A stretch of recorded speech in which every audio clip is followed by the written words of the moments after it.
Hello friend, स्वागत है आपका अपने चैनल लास्ट क्लास में। जैसे आपको पता है कि आपका 15 नवंबर से सेंटअप एग्ज़ाम शुरू हो चुका है और हमारे पास सामाजिक विज्ञान का ओरिजिनल क्वेश्चन पेपर है सेंटअप एग्ज़ाम का, आप लोग देख सकते हैं। और ये 100% ओरिजिनल क्वेश्चन पेपर है और यही क्वेश्चन पेपर आपके परीक्षा में आने वाला है। और इसका ऑब्जेक्टिव क्वेश्चन हम आपको सॉल्व करके बता चुके हैं। अगर आप लोग नहीं देखे हैं तो कमेंट बॉक्स में लिंक है, वहाँ से आप लोग देख सकते हैं। अब हम इसका सब्जेक्टिव क्वेश्चन बताएंगे और सभी सब्जेक्टिव क्वेश्चन का आंसर आपको 100% सही सही बताया जाएगा।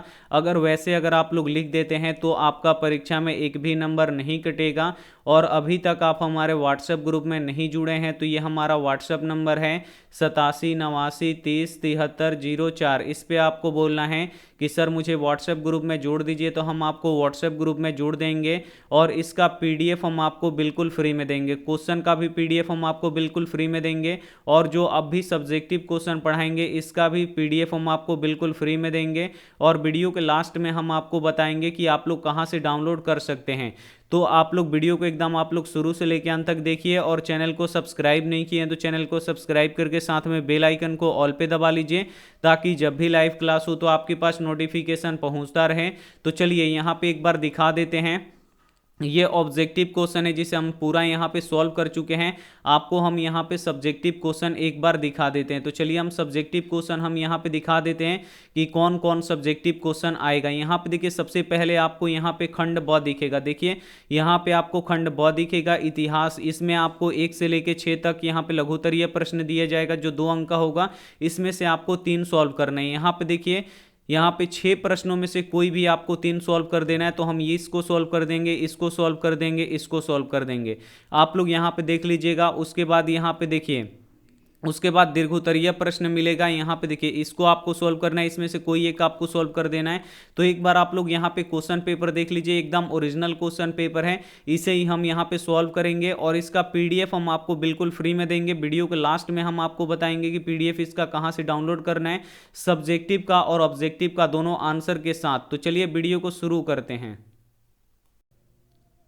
तो सबसे पहले यहाँ पे आपको खंड ब देखने को मिलेगा और नीचे लिखा रहेगा इतिहास लघु उत्तरीय प्रश्न, और उसके नीचे लिखा रहेगा प्रश्न संख्या 1 से लेकर 6 तक लघु उत्तरीय प्रश्न है। इनमें से किन्हीं 3 प्रश्नों का उत्तर दे, प्रत्येक प्रश्न के लिए 2 अंक निर्धारित है। सबसे पहले आपको इतिहास का लघु उत्तरीय प्रश्न बनाना है और जो इतिहास का लघु उत्तरीय प्रश्न है वो प्रश्न संख्या 1 से लेकर 6 तक दिया रहेगा। यानी आपको टोटल 6 लघु उत्तरीय प्रश्न दिया जाएगा, जिसमें से कोई आप लोग 3 यहां पे बना सकते हैं। आपको 3 ही बनाना है, कोई भी आप लोग 3 बना दीजिए। और प्रत्येक प्रश्न कितने अंक का रहेगा, तो 2 अंक का रहेगा। और जैसे हम यहां पे आंसर बता रहे हैं, अगर आप लोग वैसे लिख दीजिएगा परीक्षा में तो आपको 2 में से 2 नंबर आपको पूरा मिलेगा। तो जैसे बता रहे हैं बिल्कुल आप लोग वैसे लिखिएगा। और इन प्रश्नों को अगर आप लोग ध्यान से पढ़ लेते हैं तो ये सभी प्रश्न आपको यहीं पे याद हो जाएगा, ये हमारा गारंटी है। तो चलिए शुरू करते हैं पहले नंबर प्रश्न से।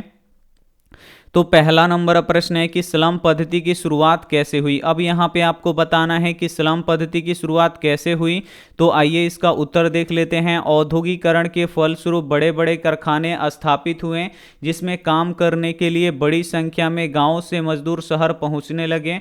वहां रहने की कोई व्यवस्था नहीं थी, मजदूर कारखाने के निकट रहे, इसलिए कारखानों के मालिकों ने उनके लिए छोटे छोटे तंग मकान बनवाए जिसमें सुविधाएं उपलब्ध नहीं थी। इन मकानों में हवा, पानी, रोशनी तथा साफ सफाई की भी व्यवस्था नहीं थी। इस प्रकार औद्योगिकरण के फलस्वरूप स्लम पद्धति की शुरुआत हुई। यहाँ पे प्रश्न पूछ रहा है कि स्लम पद्धति की शुरुआत कैसे हुई। तो जब औद्योगिकरण हुआ, यानी जब औद्योगिकरण हुआ तो बड़े बड़े जो कारखाने थे वो बड़े बड़े शहरों में लगने लगे। तो जो गांव के मजदूर थे ये शहर पहुंचने लगे, और जब वहां पे ये पहुंचे तो वहां पे इन लोगों के रहने के लिए कोई भी व्यवस्था नहीं थी।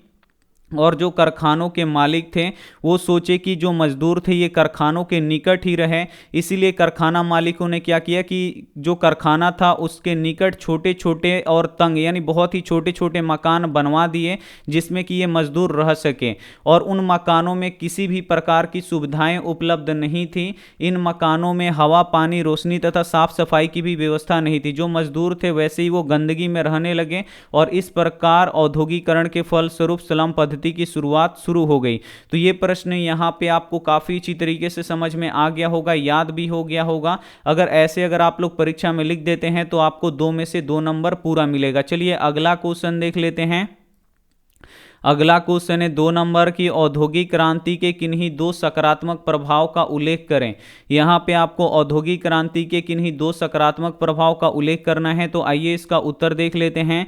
औद्योगिक क्रांति के किन्हीं 2 सकारात्मक प्रभाव निम्नलिखित है। पहला देखिए, औद्योगिक क्रांति के बाद बड़े बड़े कारखानों का स्थापना हुआ जिससे लोगों में रोजगार मिलना शुरू हो गया। तो देखिए औद्योगिक क्रांति का पहला सकारात्मक प्रभाव क्या है, तो औद्योगिक क्रांति के बाद बड़े बड़े कारखानों का स्थापना हुआ जिससे लोगों को रोजगार मिलना शुरू हो गया, ये पहला हो गया। दूसरा देखिए, औद्योगिक क्रांति के बाद दैनिक जीवन की उपयोग की वस्तुएं सस्ता हो गई। और औद्योगिक क्रांति के बाद क्या हुआ कि जो दैनिक जीवन में हम लोग उपयोग करते हैं वस्तुओं का, वो वस्तुएं क्या हो गई, यहाँ पे सस्ता हो गई। तो यहाँ पे आपको समझ में आ गया है कि औद्योगिक क्रांति के किन्हीं 2 सकारात्मक प्रभाव का उल्लेख करें तो पहला क्या है, तो औद्योगिक क्रांति के बाद बड़े बड़े कारखानों का स्थापना हुआ जिससे लोगों को रोजगार मिलना शुरू हो गया। और दूसरा क्या है, तो औद्योगिक क्रांति के बाद दैनिक जीवन की उपयोग की वस्तुएं सस्ता हो गई। तो ये है इसका लाभ। तो चलिए अगला यहाँ पे अब क्वेश्चन देख लेते हैं। 3 नंबर, आपको 3 ही बनाना है, 6 में से यहाँ पे आपको 3 बनाना है। तो ये लघु उत्तरीय का यहाँ पे अंतिम है इतिहास का। तो देखिए 3 नंबर प्रश्न है कि सार्वहारा वर्ग किसे कहते हैं। अब यहाँ पे आपको बताना है कि सार्वहारा वर्ग किसे कहते हैं। तो आइए इसका उत्तर देख लेते हैं। समाज का वैसा वर्ग जिसमें किसान, मजदूर एवं आम गरीब लोग शामिल होते हैं तो उसे सार्वहारा वर्ग कहते हैं।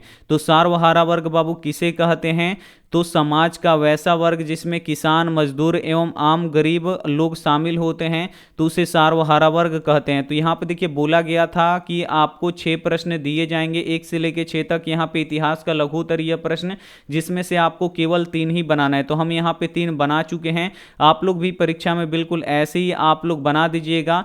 तो 1 अंक यहाँ पे देखिए, 1 प्रश्न 2 अंक का है तो 3 दूनी 6 नंबर आपको यहाँ पे मिल जाएगा। चलिए अब आगे देखते हैं।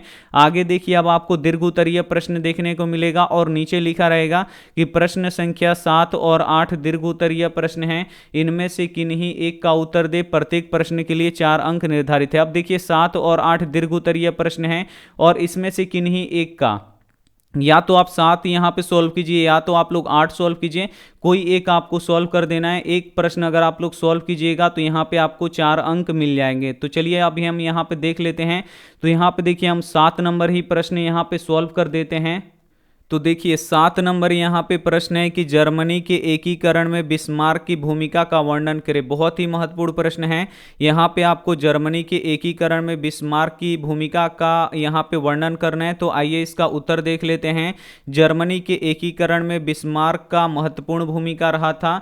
उसने सुधार एवं कूटनीति के अंतर्गत जर्मनी के क्षेत्रों का प्रशाकरण अथवा प्रशा का एकीकरण करने का प्रयास किया। वह प्रशा का चांसलर था। वह मुख्य रूप से युद्ध के माध्यम से एकीकरण में विश्वास रखता था। इसके लिए उसने रक्त और लौह की नीति का पालन किया था।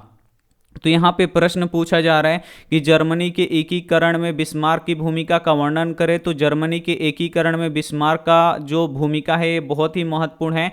उसने सुधार एवं कूटनीति के अंतर्गत जर्मनी के क्षेत्रों का प्रशाकरण, यानी जो जर्मनी के क्षेत्र थे उसको प्रशा में मिलाने का ये प्रयास किया।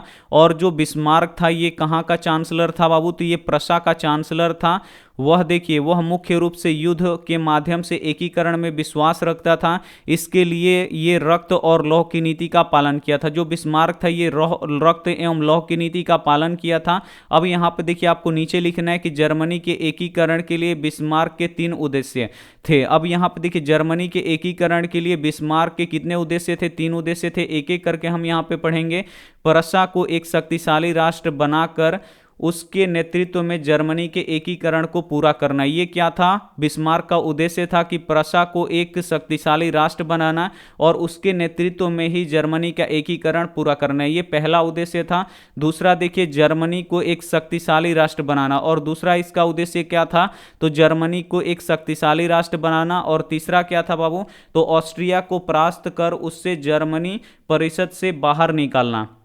और जो ऑस्ट्रिया था इसको परास्त करके उससे क्या करना था कि जो जर्मनी था उस पर जर्मनी परिषद से उसको क्या करना था कि बाहर निकालना था।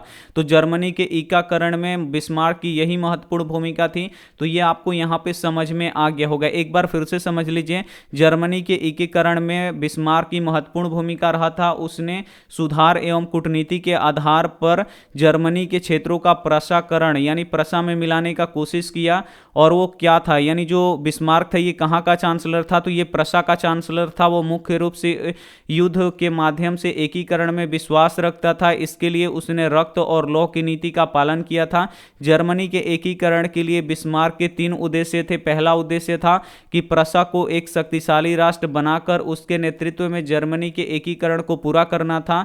और दूसरा उद्देश्य था कि जर्मनी को एक शक्तिशाली राष्ट्र बनाना था। और तीसरा था कि ऑस्ट्रिया को परास्त करके उससे जर्मनी परिषद से बाहर निकालना था। तो यही था, ये आपको समझ में आ गया होगा। अगर ऐसे आप लोग लिख देते हैं तो 4 में से 4 नंबर आपको पक्का मिल जाएंगे। अगला क्वेश्चन देखिए यहाँ पे। अब यहाँ पे आपको राजनीतिक विज्ञान के लघु उत्तरीय प्रश्नों को बनाना है और नीचे लिखा रहेगा कि प्रश्न संख्या 9 से 12 तक लघु उत्तरीय प्रश्न हैं। इनमें से किन्हीं 2 प्रश्नों का उत्तर दे। प्रत्येक प्रश्न के लिए 2 अंक निर्धारित है। अब यहाँ पे आपको राजनीतिक विज्ञान के लघु उत्तरीय प्रश्न सॉल्व करना है जो 9 से लेकर 12 तक दिया, यानी 4 यहाँ पे आपको लघु उत्तरीय प्रश्न दिया गया है, जिसमें से आपको कोई भी 2 आपको बना देना है। और प्रत्येक प्रश्न कितने अंक का रहेगा, तो 2 अंक का रहेगा। और जैसे हम यहाँ पे आपको बता रहे बिल्कुल अगर आप लोग वैसे लिख दीजिएगा तो आपका एक भी नंबर नहीं कटेगा। तो चलिए इसे भी हम लोग सॉल्व कर देते हैं। तो यहाँ पे हम प्रश्न संख्या 10 को सॉल्व करेंगे। प्रश्न संख्या 10 है कि समवर्ती सूची का क्या अभिप्राय है। यहाँ पे आपको बताना है कि समवर्ती सूची का क्या अभिप्राय है। तो आइए इसका उत्तर देख लेते हैं। हमारे संविधान की 7वीं अनुसूची में केंद्र व राज्यों के मध्य शक्तियों का विभाजन किया गया है। समवर्ती सूची में उन मामलों को शामिल किया गया है जिन पर कानून बनाने का अधिकार केंद्र व राज्य दोनों को प्राप्त है। तो यहाँ पे प्रश्न आपसे पूछा गया है कि समवर्ती सूची का क्या अभिप्राय है। तो हमारे संविधान की 7वीं अनुसूची में केंद्र और राज्यों के बीच शक्तियों का विभाजन किया गया है और समवर्ती सूची में उन मामलों को रखा गया, यानी उन मामलों को शामिल किया गया है जिन पर कानून बनाने का अधिकार केंद्र और राज्य दोनों को, यानी केंद्र सरकार भी अपना कानून बना सकता है और राज्य सरकार भी अपना कानून बना सकता है अलग अलग। तो ये भी प्रश्न आपको समझ में आ गया होगा। अगर आप लोग ऐसे लिख देते हैं तो आपका एक भी नंबर नहीं कटेगा, पूरा आपको नंबर मिलेगा। अब हम यहाँ पे 11 नंबर क्वेश्चन को सॉल्व करते हैं। तो देखिए 11 नंबर क्वेश्चन है कि ग्राम पंचायत की आय के स्रोत बताइए। यहाँ पे आपको ग्राम पंचायत की आय का स्रोत बताना है। तो आइए इसका उत्तर देख लेते हैं। ग्राम पंचायत की आय का स्रोत निम्नलिखित है, जैसे वित्तीय अनुदान, फीस एवं रेंट, कर स्रोत आदि। तो यहाँ पे आपको बताना था कि ग्राम पंचायत की आय का स्रोत बताइए। तो अगर आप लोग इतना लिख दीजिएगा तो 2 नंबर मिल जाएगा। तो ग्राम पंचायत की आय का स्रोत निम्नलिखित है, जैसे वित्तीय अनुदान हो गया, फीस एवं रेंट हो गया, कर आदि हो गया। तो यहाँ पे देखिए 4 क्वेश्चन पूछा गया था जिसमें से आपको 2 ही बनाना था। तो हम यहाँ पे 10 और 11 यहाँ पे बना चुके हैं। अगर आप लोग ऐसे लिख दीजिएगा तो आपको पूरा नंबर मिलेगा। अब आगे देखिए क्या लिखा गया है। तो आगे अब यहाँ पे लिखा गया है कि दीर्घोत्तरीय प्रश्न, और नीचे देखिए लिखा गया है कि प्रश्न संख्या 13 और 14 दीर्घोत्तरीय प्रश्न हैं। इनमें से किन्हीं एक प्रश्नों का उत्तर दे। प्रत्येक प्रश्न के लिए 4 अंक निर्धारित है। अब 13 और 14 दीर्घोत्तरीय प्रश्न हैं और इसमें से केवल एक ही प्रश्नों का आपको उत्तर देना है। अगर आप लोग सही सही उत्तर दे दीजिएगा तो 4 नंबर आपको मिलेगा। तो चलिए इसे भी हम लोग सॉल्व कर देते हैं। तो यहाँ पे देखिए 13 नंबर प्रश्न है कि संघीय शासन व्यवस्था का प्रमुख विशेषताएं लिखें। काफ़ी महत्वपूर्ण क्वेश्चन है और ये 4 नंबर का क्वेश्चन है। जैसे जैसे हम यहाँ पे आपको बता रहे हैं बिल्कुल अगर आप लोग वैसे वैसे लिख देते हैं तो 4 नंबर आपका पक्का हो जाएगा। तो आइए इसका उत्तर देख लेते हैं। संघीय शासन व्यवस्था का प्रमुख विशेषताएं निम्नलिखित है। एक एक करके यहाँ पे विशेषताओं को आपको लिखना है।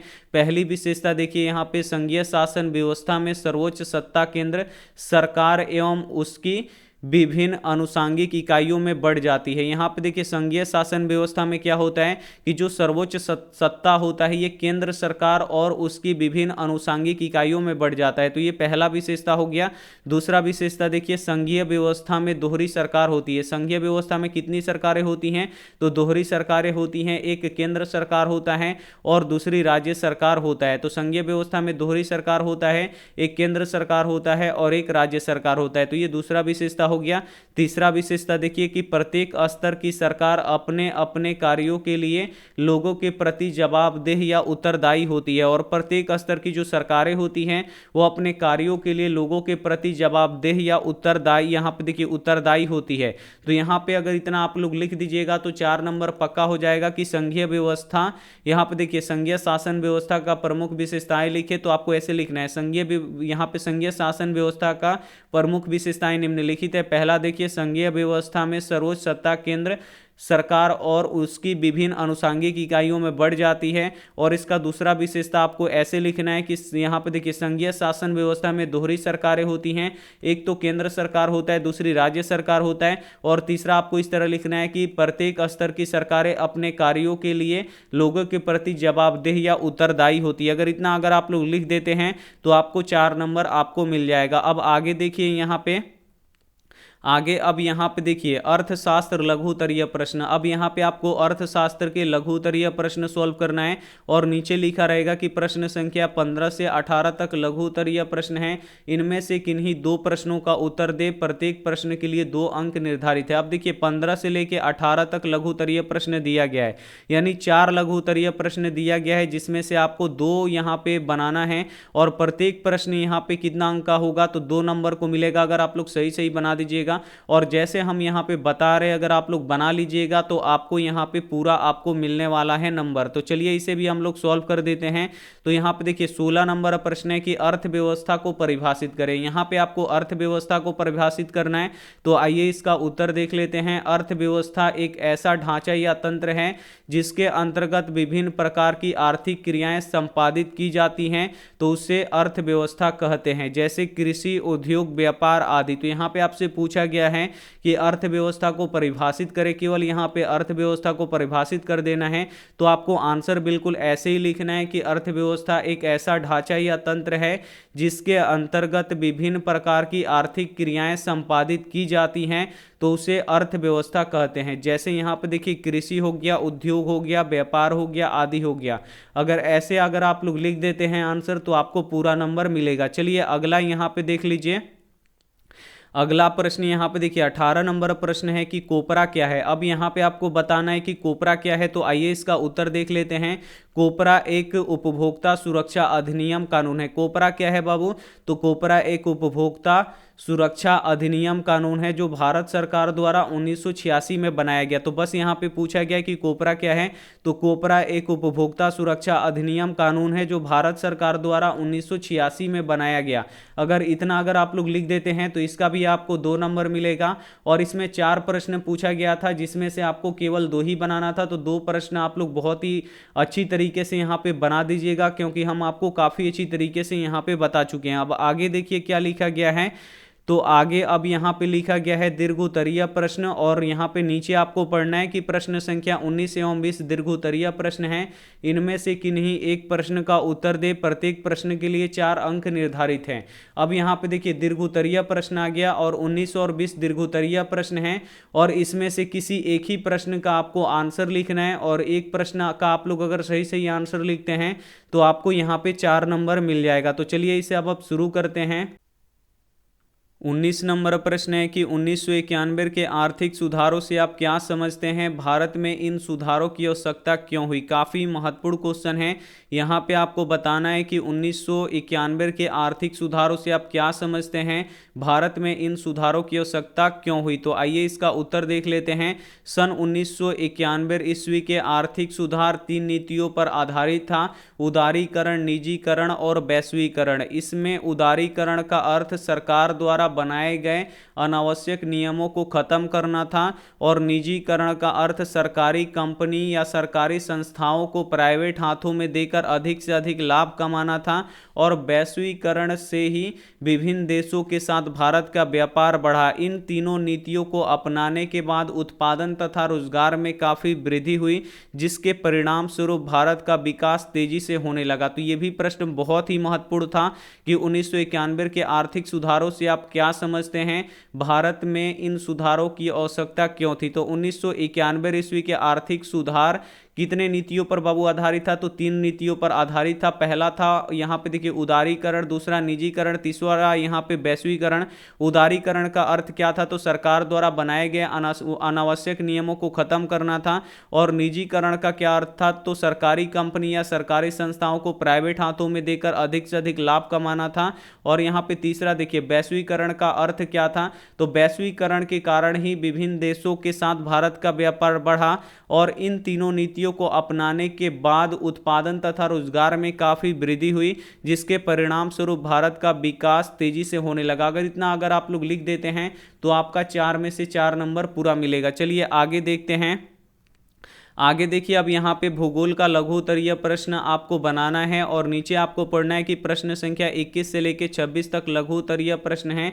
इनमें से किन्हीं 3 प्रश्नों का उत्तर देना है। प्रत्येक प्रश्न के लिए 2 अंक निर्धारित है। 21 से लेकर 26 तक दिया है, यानी 6 आपको लघु उत्तरीय प्रश्न दिया है, जिसमें से कोई भी आपको 3 बना देना है। और प्रत्येक प्रश्न कितने अंक का रहेगा, तो 2 अंक का रहेगा। तो चलिए इसे भी हम लोग यहाँ पे सॉल्व कर देते हैं। तो देखिए 21 नंबर यहाँ पे क्वेश्चन क्या है कि खनिज क्या है। बहुत ही आसान सा क्वेश्चन पूछ दिया है कि खनिज क्या है। तो आइए इसका उत्तर देख लेते हैं। यहां पे आप लोग उत्तर लिख दीजिएगा, उसके बाद लिखिएगा खनिज। पृथ्वी के परत में उपस्थित धातु युक्त ठोस पदार्थ को खनिज कहते हैं। खनिज किसे कहते हैं, तो पृथ्वी के परत में उपस्थित धातु युक्त ठोस पदार्थ को खनिज कहते हैं। अगर आप लोग लिख देते हैं तो आपको 2 नंबर आपको पूरा मिलेगा, एक भी नंबर आपको नहीं कटेगा। और ये प्रश्न तो सभी बच्चों को यहाँ पे याद होता है। अगला क्वेश्चन देख लीजिए। अगला क्वेश्चन 22 नंबर पूछा गया है कि लौह अयस्क के प्रमुख उत्पादक राज्यों के नाम लिखिए। अब यहाँ पे देखिए, यहाँ पे आपको बताना है 22 नंबर प्रश्न में कि लौह अयस्क के प्रमुख उत्पादक राज्यों के नाम यहाँ पे आपको लिखना है। तो आइए इसका भी उत्तर देख लेते हैं। लौह अयस्क के प्रमुख उत्पादक राज्यों के नाम निम्नलिखित हैं। पहला कर्नाटक, कर्नाटक में लौह अयस्क सबसे अधिक होता है। उसके बाद झारखंड, उड़ीसा, छत्तीसगढ़ आदि।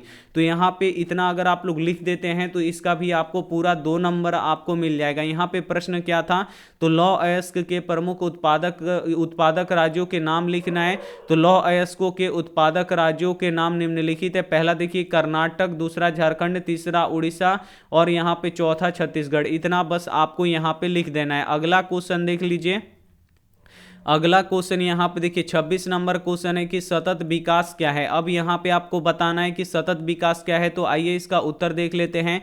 यहाँ पे देखिए, पर्यावरण को बिना क्षति पहुंचाए भविष्य की आवश्यकताओं को मद्देनजर रखते हुए वर्तमान की विकास को कायम रखना, ऐसी अवधारणा को सतत विकास कहा जाता है। तो सतत विकास बाबू किसे कहा जाता है, तो पर्यावरण को बिना क्षति पहुंचाए, यानी पर्यावरण को किसी भी प्रकार की हानि पहुंचाए और भविष्य की आवश्यकताओं को मद्देनजर रखते हुए, यानी भविष्य की जो आवश्यकताएं हैं उसको ध्यान रखते हुए जो वर्तमान की यानी जो अभी की विकास है उसको कायम रखना है। ऐसी ही अवधारणा क्या कहलाती है, यहाँ पे सतत विकास कहलाती है। तो ये आपको समझ में आ गया होगा। ऐसे लिख दीजिएगा, आपका 2 में 2 नंबर आपको यहाँ पे मिल जाएगा। देखिए यहाँ पे 6 पूछा गया था, आपको 3 बनाना था। तो यहाँ पे देखिए 3 आप लोग बहुत ही आसानी से बना लीजिएगा, क्योंकि बहुत ही अच्छी तरीके से हम यहाँ पे आपको समझा दिए हैं। अब अगला यहाँ पे देखिए आगे अब आपको देखने को मिलेगा दीर्घ उत्तरीय प्रश्न। और यहाँ पे देखिए प्रश्न संख्या 27 एवं 28 दीर्घ उत्तरीय प्रश्न है। इनमें से किसी एक प्रश्न का उत्तर दे। प्रत्येक प्रश्न के लिए 4 अंक निर्धारित है। अब देखिए 27 और 28 दीर्घ उत्तरीय प्रश्न हैं और इसमें से केवल आपको एक ही प्रश्न बनाना है। और प्रत्येक प्रश्न कितने अंक का रहेगा बाबू, यहाँ पे 4 अंक का रहेगा। तो चलिए इसका उत्तर देख लेते हैं। यहाँ पे देखिए 28 नंबर प्रश्न है कि भारतीय कृषि यहाँ पे उत्पादकता के क्या कारण है। अब यहाँ पे आपको बताना है कि भारतीय कृषि की निम्न उत्पादकता के क्या कारण है। तो आइए इसका उत्तर देख लेते हैं। भारतीय कृषि की निम्न उत्पादकता के कारण निम्नलिखित हैं। पहला यहाँ पे कारण देखिए घटता कृषि भूमि क्षेत्र। सबसे पहले तो यहाँ पे जो भारतीय कृषि है इसका निम्न उत्पादकता का क्या कारण है, तो जो कृषि भूमि है ये खत्म होते जा रहा है, उसको लोग क्या कर रहे हैं, उस पे घर बनाते जा रहे हैं। दूसरा यहाँ पे देखिए खेतों का छोटा आकार। अब देखिए जो खेत है उसका छोटा आकार होते जा रहा है, इस पे भी लोग क्या कर रहे हैं कि घर बनाते जा रहे हैं। तो ये भी क्या है, भारतीय कृषि के निम्न उत्पादकता के कारण है। तीसरा यहाँ पे देखिए भूस्वामित्व प्रणाली यहाँ पे ये लागू हो गया है। चौथा देखिए मानसून वर्षा की अनिश्चितता, जब हमें बारिश की जरूरत है तब वर्षा नहीं होती है, जब बारिश की जरूरत नहीं होती है तब वर्षा होती है। तो ये भी क्या है, यहाँ पे भारतीय कृषि की यहाँ पे उत्पादकता में कमी का कारण है। और पांचवा देखिए यहाँ पे कम पूंजी निवेश, और कृषि क्षेत्र में बहुत ही कम लोग पूंजी निवेश करते हैं, तो ये भी कारण है। छठा यहाँ पे देखिए आधुनिक तकनीक, कीटनाशक, रसायन का, आधुनिक यंत्र का सीमित उपयोग। यहाँ पे देखिए आधुनिक तकनीक के द्वारा जो कीटनाशक रसायन है इसका क्या हो रहा है, बहुत ही कम तरीके से इस्तेमाल हो रहा है, या किसी के पास पैसा नहीं रह रहा है तो इसका इस्तेमाल नहीं हो पा रहा है, तो ये भी है। और यहाँ पे देखिए सातवां जनसंख्या का, यहाँ पे देखिए जनसंख्या का कृषि भूमि पर निरंतर बढ़ता दबाव, और पॉपुलेशन बहुत ही ज्यादा बढ़ रहा है, इसके कारण क्या हो रहा है कि कृषि भूमि पर निरंतर दबाव बन रहा है। और यहाँ पे आठवां देखिए कृषि योग्य भूमि का निम्नीकरण, अब कृषि योग्य भूमि का यहाँ पे निम्नीकरण हो रहा है। और नौवां यहाँ पे देखिए कृषि में वाणिज्यकरण का अभाव, और यहाँ पे नौवां क्या हो रहा है कि कृषि में वाणिज्यकरण का अभाव हो रहा है। अगर आप लोग लिख दीजिएगा तो 4 के 4 नंबर आपको यहाँ पे मिल जाएगा। अब यहाँ पे आगे देखिए, आगे यहाँ पे देखिए आपदा प्रबंधन लघु उत्तरीय प्रश्न, अब यहाँ पे आपको देखने को मिलेगा। अब नीचे आपको पढ़ना है कि प्रश्न संख्या 29 से लेके 32 तक लघु उत्तरीय प्रश्न है, इनमें से किन्हीं 2 प्रश्नों का उत्तर दे, प्रत्येक प्रश्न के लिए 2 अंक निर्धारित हैं। अब यहाँ पे देखिए 29 से लेके 32 तक, यानी लगभग आपको यहाँ पे 4 यहाँ पे लघु उत्तरीय प्रश्न देखने को मिलेगा, जिसमें से कोई आपको 2 बना देना है। अगर आप लोग 2 प्रश्न बना देते हैं तो टोटल आपको 4 नंबर मिलेगा, क्योंकि प्रत्येक प्रश्न 2 अंक का है। और जैसे हम यहाँ पे आपको बता रहे हैं वैसे अगर आप लोग बना दीजिएगा तो 2 के 2 नंबर आपको पूरा मिलेगा। तो यहाँ पे देखिए 29 नंबर प्रश्न है कि प्राकृतिक आपदा एवं मानव जनित आपदा में उदाहरण सहित अंतर स्पष्ट करें। यहाँ पे देखिए आपको प्राकृतिक आपदा एवं मानव जनित आपदा में उदाहरण सहित अंतर स्पष्ट करना है। तो चलिए इसका उत्तर देख लेते हैं। सबसे पहले यहाँ पे प्राकृतिक आपदा लिख देंगे कि प्राकृतिक आपदा क्या है और इसका उदाहरण लिख देंगे। तो यहाँ पे देखिए कैसे लिखेंगे, तो वैसा, यहाँ पे देखिए वैसा आपदा जो प्रकृति के द्वारा घटित होता है उसे प्राकृतिक आपदा कहते हैं।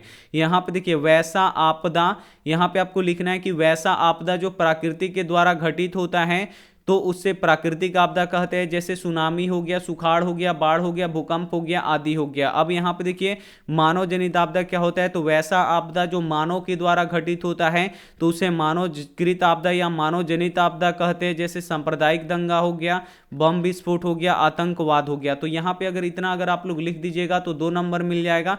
यहाँ पे प्रश्न था कि प्राकृतिक आपदा, यहाँ पे देखिए प्राकृतिक आपदा एवं मानव जनित आपदा में उदाहरण सहित अंतर स्पष्ट करें। तो आपको उत्तर लिख के सबसे पहले आपको प्राकृतिक आपदा का परिभाषा लिखना है कि वैसा आपदा जो प्राकृतिक के द्वारा घटित होता है उसे प्राकृतिक आपदा कहते हैं, जैसे सुनामी, सुखाड़, बाढ़, भूकंप आदि। और दूसरा देखिए यहाँ पे मानव जनित आपदा, तो वैसा आपदा जो मानव के द्वारा घटित होता है उसे मानव जनित आपदा या मानवकृत आपदा कहते हैं, जैसे सांप्रदायिक दंगा, बम विस्फोट, आतंकवाद आदि। इतना बस आपको लिख देना है।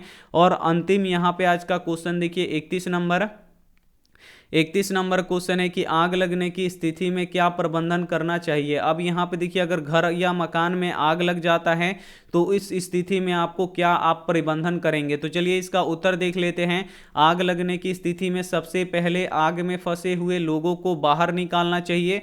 जो व्यक्ति घायल हो चुका है उसको प्राथमिक उपचार देकर अस्पताल पहुंचाना चाहिए, और आग को फैलने से रोकने के लिए अग्निशामक यंत्रों को बुलवाना चाहिए। तो यहाँ पे प्रश्न पूछा गया है कि आग लगने की स्थिति में क्या प्रबंधन करना चाहिए। तो आग लगने की स्थिति में सबसे पहले जो आग में फंसे हुए लोग हैं उनको बाहर निकलना चाहिए, और जो व्यक्ति घायल हो चुके हैं उसको प्राथमिक उपचार देकर अस्पताल पहुंचाना चाहिए, और आग को फैलने से रोकना चाहिए, और क्या करना चाहिए कि अग्निशामक यंत्रों को बुलवाना चाहिए। तो सभी यहाँ पे सब्जेक्टिव क्वेश्चन सॉल्व कर चुके हैं, और आज यही सब क्वेश्चन आएगा। तो आप लोग जाके एकदम फटाफट याद कर लीजिए और जाके यहाँ पे फटाफट आप लोग लिख दीजिएगा। आपका एक भी नंबर नहीं कटेगा, 80 में आपका पूरा 80 आ जाएगा, क्योंकि ऑब्जेक्टिव आपको पूरा बता दिए और यहाँ पे सब्जेक्टिव भी हम आपको पूरा बता दिए। तो 80 में 80 एकदम आप लोग आराम से ला सकते हैं। चलिए अब बताते हैं कि इसका PDF आप लोग कहाँ से डाउनलोड कीजिएगा।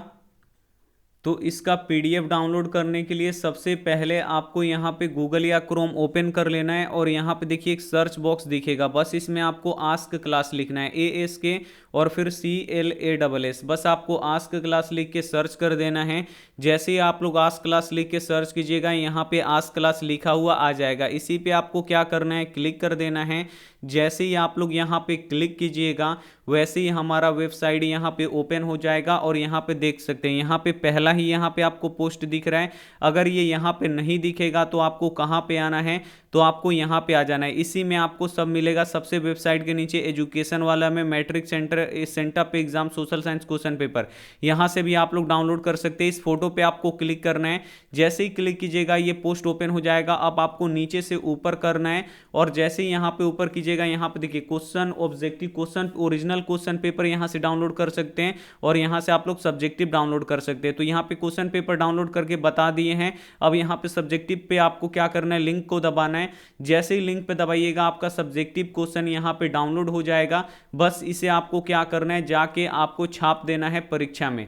तो ऐसे यहाँ पे आपको काफी अच्छी तरीके से यहाँ से देखिए आप लोग डाउनलोड कर सकते हैं। तो डाउनलोड करके आप लोग क्या कीजिएगा, इसे याद तो हो गया होगा, जाके बस आपको परीक्षा में लिख देना है। थैंक यू फॉर वॉचिंग, मिलते हैं अगली क्लास में। तब तक अपना ध्यान रखिए, मन लगा के पढ़ाई कीजिए। Take care and bye.